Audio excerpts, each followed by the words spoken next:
अल्हम्दुलिल्लाह रब्बिल आलमीन वस्सलातु वस्सलामु अला सय्यिदिल मुरसलीन व अला आलिहि व अस्हाबिहि अजमाइन।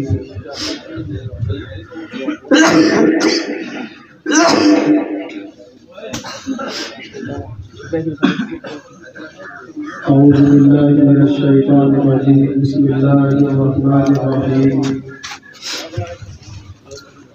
मन आमिल सालिहन मिन ज़करिन औ उन्सा व हुवा मुमिन फलनुहयियन्नहु हयातन तय्यबतन व लनजज़ियन्नहुम अजरहुम बिअहसनि मा कानू यअमलून।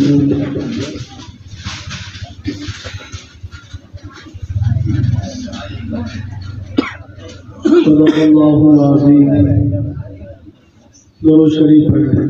अल्लाहुम्मा सल्लि अला मुहम्मद व अला आलि मुहम्मद कमा सल्लैता अला इब्राहीम व अला आलि इब्राहीम इन्नका हमीदुम मजीद। अल्लाहुम्मा बारिक अला मुहम्मद व अला आलि मुहम्मद कमा बारकता अला इब्राहीम व अला आलि इब्राहीम इन्नका हमीदुम मजीद।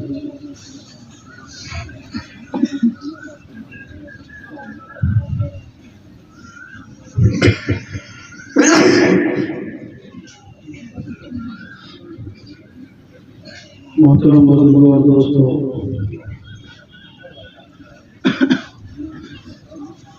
अल्लाह ताला ने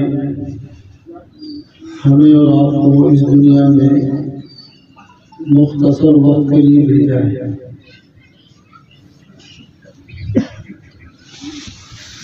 यहाँ हम हमेशा हमेशा के लिए नहीं आए। मुख्तसर वक्त के लिए हमारा और आपका यहाँ इस दुनिया में आना हुआ है। और हमारे और आपके लिए दुनिया में आने से लेकर और क़यामत तक जितने दिन हमें मिले हैं, उन दिनों में से 3 दिन बड़ी अहमियत के हामिल हैं।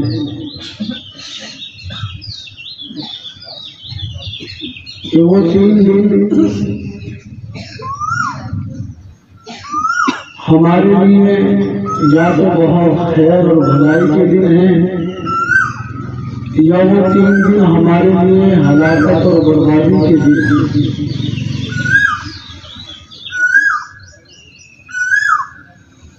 पहला दिन जो बड़ी अहमियत का हामिल है और हमारे लिए या तो वो खैर का दिन है या हमारे लिए शर का दिन है, हलाकत का दिन है। पहला दिन वो है जिस दिन इंसान इस दुनिया में आता है। तो वो दिन इंसान के लिए या तो खैर का दिन है या उसके लिए हलाकत का दिन है। इसलिए कि नबी पाक सल्लल्लाहु अलैहि वसल्लम ने फरमाया, जब इंसान इस दुनिया में आता है तो उसके आने के वक्त अल्लाह ताला उसके मुतालिक ये लिख देता है कि ये दुनिया में कितने दिन रहेगा, इसको कितनी रोज़ी दी जाएगी,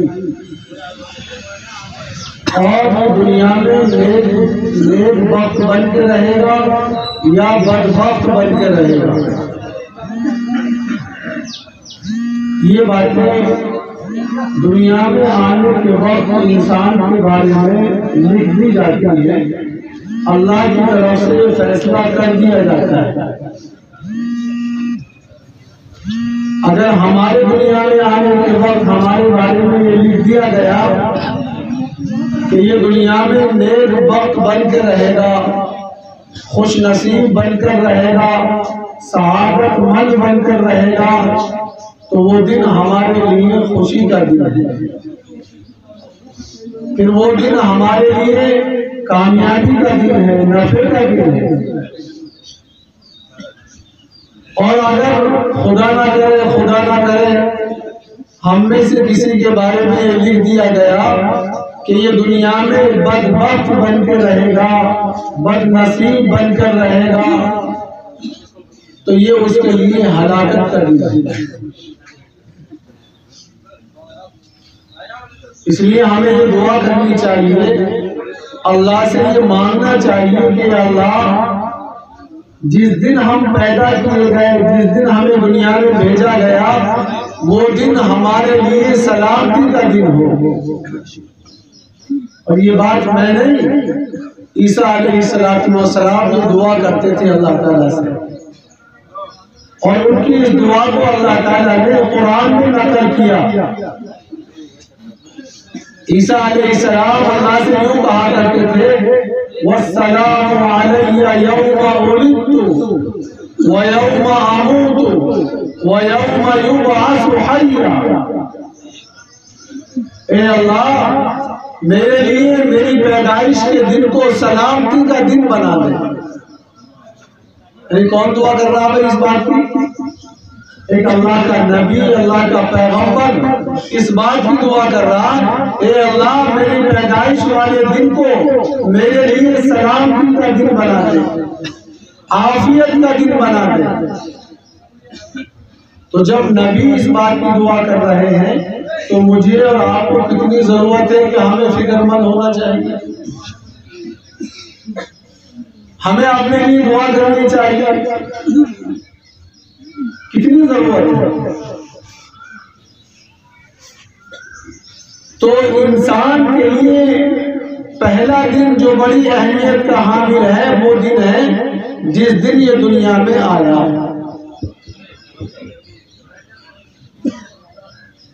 या तो वो दिन उसके लिए खैर का, सलामती का, भलाई का दिन होगा, या फिर वो दिन उसके लिए हलाकत का दिन होगा।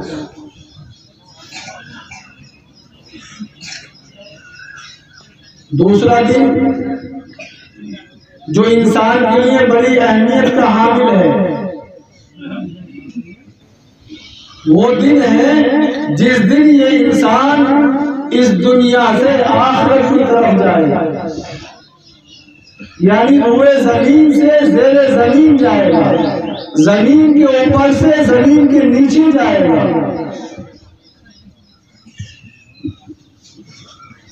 ये दिन भी बड़ी अहमियत का हामिल है।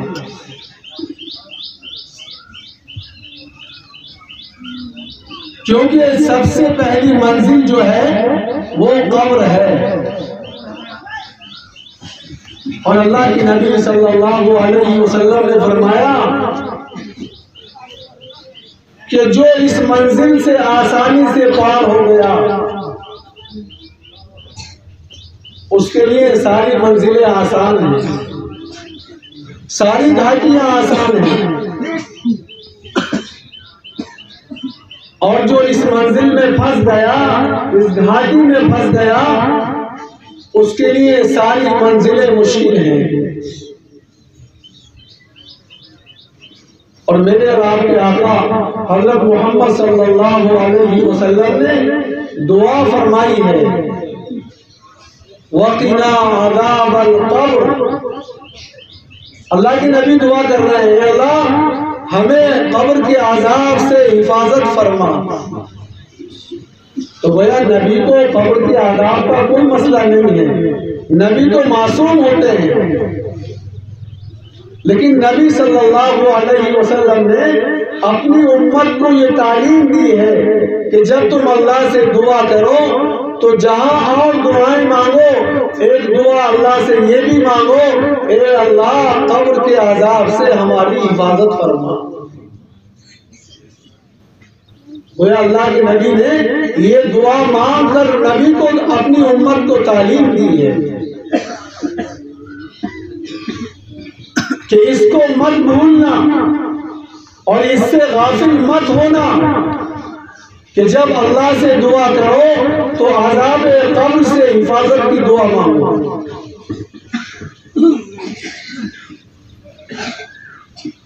हज़रत उस्मान रज़ी अल्लाह तआला अन्हु जो हुजूर के दामाद भी हैं, खलीफा भी हैं और बड़े दर्जे के सहाबी हैं।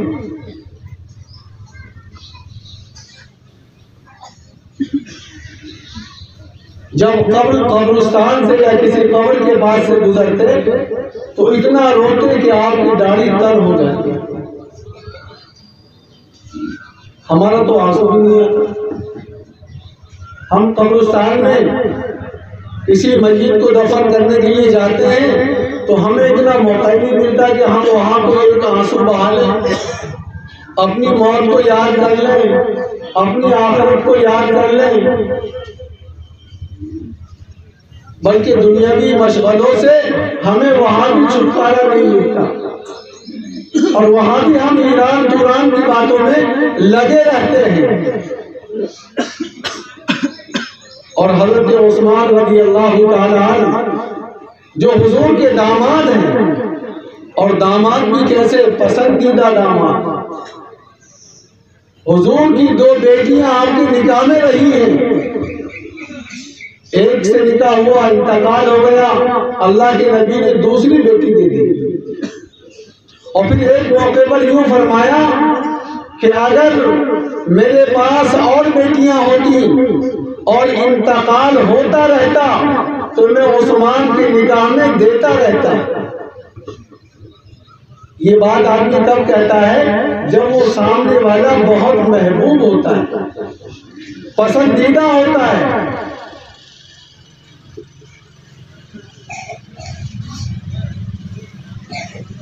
अब जो अल्लाह के महबूब की नजर में इतना पसंदीदा और इतना महबूब है तो क्या वो अल्लाह की नजर में पसंदीदा नहीं होगा?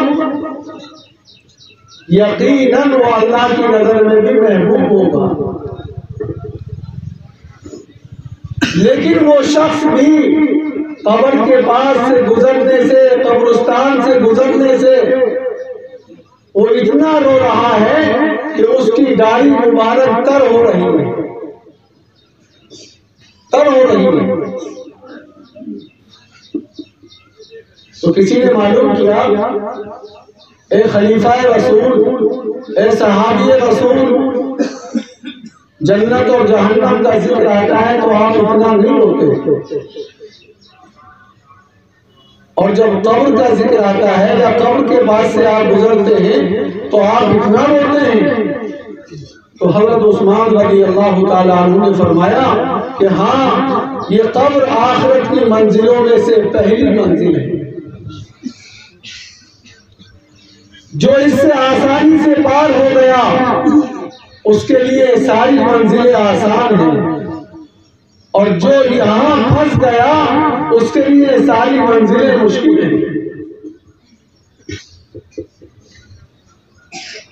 तो इंसान के लिए, इंसान की जिंदगी का दूसरा दिन जो बड़ी अहमियत का हामिल है वो है जिस दिन इंसान दुनिया से जाता है आखिरत की तरफ, यानी कब्र में जाता है।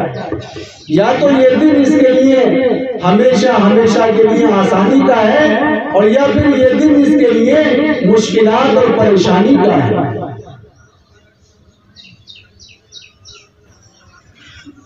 दुआ करें अल्लाह ताला हमारे लिए वो दिन हमें आसानी और सहूलत का बना दे। हमारे लिए अल्लाह ताला उस दिन को हमारे लिए खैर के खुलने का जरिया बना दे।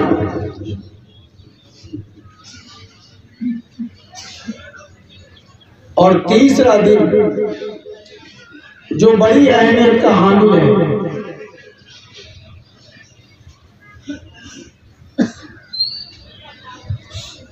वो दिन है कि जिस दिन इंसान अपने रब, अपने मालिक के सामने खड़ा होगा, और वो दिन कयामत का दिन, हिसाब का दिन है। ये दिन भी बड़ी अहमियत का हामिल है। या तो उस दिन हमेशा हमेशा की कामयाबी का सर्टिफिकेट उसके हाथ में दे दिया जाएगा, या फिर हमेशा हमेशा की नाकामी का सर्टिफिकेट उसके हाथ में दे दिया जाएगा। फअम्मा मन ऊतिया किताबहु बियमीनिही, कि जिस इंसान के हाथ में दाहिने हाथ में नामाए आमाल दे दिया गया, वो कामयाब हो गया। और जिस इंसान के बाएं हाथ में उसका नामाए आमाल दिया गया, वो समझो कि वो नाकाम हो गया। मेरे भाइयों बुजुर्गों दोस्तों, ये 3 दिन जो है ये बड़ी अहमियत के हामी है। एक दिन तो वह है कि जिसके बारे में हम पहले से कुछ नहीं कर सकते थे, यानी दुनिया में आने का वक्त, जिस दिन हम दुनिया में आए तो उस दिन के बारे में हम पहले से कुछ नहीं कर सकते थे। हमारे इख्तियार में कुछ नहीं था, हमें खुद का ही अपना कुछ पता नहीं था कि हम कहाँ जा रहे हैं। जब इंसान इस दुनिया में आता है तो उसको अपनी खबर नहीं होती, उसको अपने बारे में ही कुछ मालूमात नहीं होती, उसको कुछ शऊर और सलीका ही नहीं होता, तो वो उस दिन के बारे में क्या कर सकता है? कुछ नहीं कर सकता। अलबत्ता बाद में दुआ कर सकता है कि अल्लाह उस दिन को मेरे लिए खैर का दिन बना दे। लेकिन बाद के जो 2 दिन हैं, एक दुनिया से जाने वाला दिन और दूसरा अल्लाह के सामने खड़े होने वाला दिन। 2 दिनों के बारे में अल्लाह ने इस जिंदगी में मौका दिया है कि हम उन 2 दिनों में कामयाबी के लिए हाथ पैर मार सकते हैं, हम कोशिश कर सकते हैं। कैसे?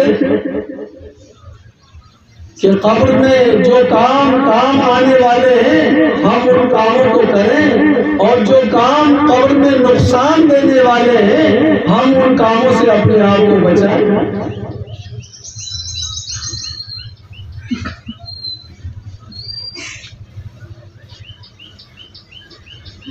काम आने वाले काम अल्लाह के नबी सल्लल्लाहु अलैहि वसल्लम ने फरमाया, जो मोमिन बंदा, जो मोमिन बंदी मगरिब की नमाज के बाद से सोने से पहले जो 2 सूरतों के पढ़ने का एहतमाम करेगा, अल्लाह उसको कब्र के आज़ाब से महफूज रखेगा। एक अमल तो यही है, लेकिन एहतमाम करना, जिंदगी में इसकी पाबंदी करना। और वो 2 सूरतें कौन सी हैं? पहली सूरत है सूरह अलिफ लाम मीम सजदा, जो 21वें पारे में है, और दूसरी सूरत सूरह मुल्क है, जो 29वें पारे में है। अल्लाह के नबी सल्लल्लाहु अलैहि वसल्लम ने फरमाया, जो इंसान, जो ईमान वाला इन 2 सूरतों के पढ़ने का एहतमाम करेगा, अल्लाह ताला उसको कब्र के आज़ाब से महफूज रखेगा। इसी तरीके से जो इंसान अपनी जिंदगी में पाकी का एहतमाम करेगा, वो नापाक नहीं रहेगा। इस्तिंजा सलीके से करेगा, उसमें पाकी का एहतमाम करेगा, पेशाब और पेशाब के कदरों से अपने आप को बचाएगा, तो अल्लाह ताला उसको कब्र के आज़ाब से महफूज रखेगा। और फरमाया, जो आदमी पाकी का एहतमाम नहीं करेगा, पेशाब और उसके कदरों से अपने आप को नहीं बचाएगा, इस गंजे का और पाकी का एहतमाम नहीं करेगा, तो कब्र का आज़ाब उसको पकड़ेगा। अल्लाह ताला हमारी और आपकी हिफाजत करेगा। तो मेरे भाइयों बुजुर्गों दोस्तों, ये जो 2 दिन हैं, इनके मुताबिक इंसान दुनिया में मेहनत कर सकता है, और वो जो पहला दिन दुनिया में आने वाला दिन है उसके मुताबिक इंसान दुआ कर सकता है। जैसे कि ईसा अलैहिस्सलाम की दुआ कुरान में मौजूद है। वो अल्लाह ताला से दुआ करते थे, वस्सलामु अलैया यौमा उलिदतु व यौमा अमूतु व यौमा उबअसु हय्या। ए अल्लाह, मेरे लिए मेरी पैदाइश वाले दिन को सलामती का दिन बना दे, खैर का दिन बना दे। और ए अल्लाह, जिस दिन मेरी मौत आए उस दिन को मेरे लिए खैर का दिन बना दे, सलामती का दिन बना दे। वयौमा उबअसु हय्या, और अल्लाह, जिस दिन मैं दोबारा जिंदा किया जाऊं उस दिन को भी मेरे लिए खैर का दिन बना दे, सलामती का दिन बना दे। मेरे भाइयों बुजुर्गों दोस्तों, जब एक नबी, एक पैगंबर इसकी जरूरत महसूस कर रहे हैं कि वो अल्लाह की बारगाह में दुआ करे, अल्लाह की तरफ मुतवज्जे हों, तो हम और आप कितने ज्यादा हकदार हैं कि हम अल्लाह से इसकी दुआ करें। इसलिए मेरे मोहतरम बुजुर्गों और दोस्तों, खास तौर से ये वक्त और ये मौका जहां हम और आप जमा हैं, ये कबूलियत दुआ का मौका है, कबूलियत दुआ का वक्त है। हमें चाहिए कि हम इस वक्त में अल्लाह की बारगाह में अल्लाह की तरफ मुतवज्जे होके अल्लाह से गिड़गिड़ा के हम दुआ मांगे, क्योंकि अल्लाह ताला जो कि आलिमुल गैब है, गैब की बातों का जानने वाला है, अपने बंदों के आवाज से वाकिफ है। जानने के बावजूद अल्लाह अपने फरिश्तों से मालूम करता है, ए मेरे फरिश्तों, ये बताओ कि ये मेरे बंदे यहाँ इस मैदान में यहाँ क्यों आए हैं, यहाँ ये क्यों जमा है।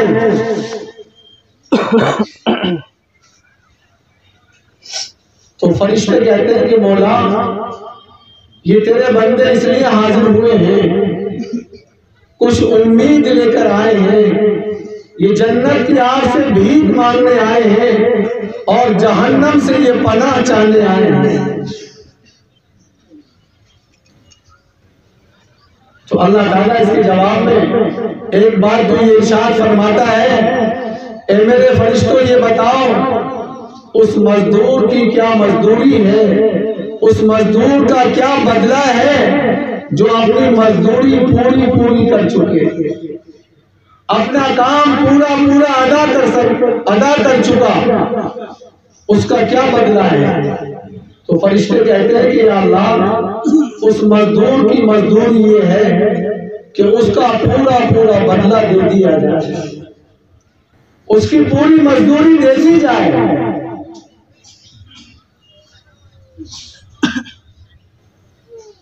तो अल्लाह ताला कसम खा के फरमाता है, कसम मेरी इज्जत की, कसम मेरे जलाल की, कसम मेरी बुजुर्गी की, मेरे बुलंद मर्तबे की।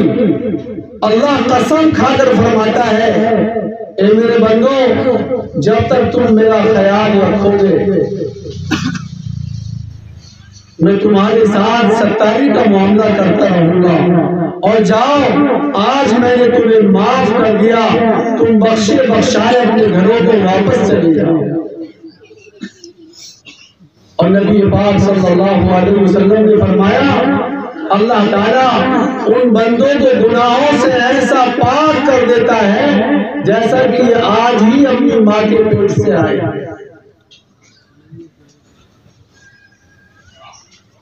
लेकिन मेरे भाइयों दोस्तों, ये बात कहते हुए बड़ी शर्म आती है और बहुत डर लगता है अल्लाह के हुजूर कि ऐसे भी इंसान हैं और ऐसे भी लोग हैं जिनके बारे में अल्लाह के नबी सल्लल्लाहु अलैहि वसल्लम यूं फरमाते हैं कि चाहिए कि वो लोग हमारी ईदगाह पर ना आए।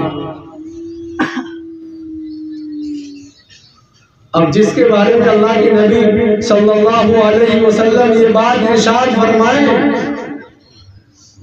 उनके बारे में अल्लाह ताला का ये फैसला नहीं हो सकता कि जाओ मैंने तुम्हें बख्श दिया, तुम बख्शे बख्शाए अपने घरों को चले जाओ। जब तक कि हम पूरी शर्मिंदगी के साथ और पूरी यकीन के साथ हम अल्लाह के हुजूर अल्लाह से तौबा ना करें, अल्लाह से माफी ना मांगे। अल्लाह के नबी सल्लल्लाहु अलैहि वसल्लम ने ये बात के लोगों के बारे में फरमाया जो रमजान मुबारक के महीने में रोजों का एहतमाम न करें, नमाज और तरावी का एहतमाम न करें, ऐसे लोगों के बारे में फरमाया चाहिए कि वो लोग हमारी ईदगाह पर ना आए। ये मामूली नाराजगी नहीं है, ये बड़ी सख्त नाराजगी की बात है। अल्लाह ताला इस नाराजगी से मेरी और आपकी हिफाजत फरमाए। इसलिए मेरे भाइयों बुजुर्गों दोस्तों, ये मौका और ये घड़ी और ये वक्त बहुत कीमती है, लेकिन कब? जब अल्लाह ताला हमारी हाजिरी को कबूल फरमाए। दुआ फरमाए अल्लाह ताला हमारी नमाजों को, हमारे रोजों को, हमारी तरावियों को कबूल फरमाए और अल्लाह हम सब की यहाँ की हाजिरी को कबूल फरमाए। और कोई बंदा ऐसा न रहे कि अल्लाह ताला उसकी बख्शिश का फैसला न फरमाए। अल्लाह हम सबको इसमें शामिल फरमाए। अब देखो ईद की नमाज का वक्त हो गया है। पहले आप नमाज का तरीका थोड़ा सा एक मर्तबा सुन भी लें और देख भी लें।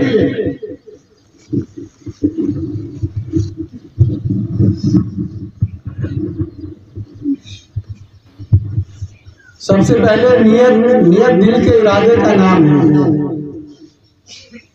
नियत करता हूँ 2 रकात नमाज ईद उल फित्र वाजिब माँ जायद 6 तकबीरों के, रुख मेरा काबे शरीफ की तरफ वास्ते अल्लाह ताला के, पीछे इमाम के अल्लाहु अकबर। ये नियत है ईद की नमाज की। नियत करता हूँ वास्ते नमाज के 2 रकात नमाज वाजिब ईद उल फित्र माँ जायद 6 तकबीरों के वास्ते अल्लाह ताला के, वो मेरा काबे शरीफ की तरफ, पीछे इमाम के अल्लाहु अकबर। इसमें लफ्ज आगे पीछे हो जाए कोई बात नहीं, लेकिन हमारी ये नियत और ये इरादा होना चाहिए। तो ये तो है नियत। और तरीका अल्लाहु अकबर, पहली तकबीर होगी और पहली तकबीर के बाद में सना पढ़ा जाएगा सुब्हानक अल्लाहुम्मा, और ये पढ़ने के बाद फिर 3 तकबीरें होंगी। अल्लाहु अकबर, अल्लाहु अकबर, अल्लाहु अकबर। ये 3 तकबीरें जायद हो गई। अब सूरह फातिहा पढ़ी जाएगी, सूरत पढ़ी जाएगी, उसके बाद में फिर रुकू होगा, दोनों सजदे होंगे, फिर खड़े हो जाएंगे और खड़े होकर के अभी तकबीरें नहीं होंगी। पहले सूरह फातिहा पढ़ी जाएगी, उसके बाद में फिर सूरत पढ़ी जाएगी, उसके बाद अब तकबीरें होंगी। अल्लाहु अकबर, अल्लाहु अकबर, अल्लाहु अकबर। ये 3 तकबीरें जायद हो गई और चौथी तकबीर पे बगैर हाथ उठाए अल्लाहु अकबर रुकू में चले जाएंगे। समझ में आ गया भाई? खड़े हो जाओ।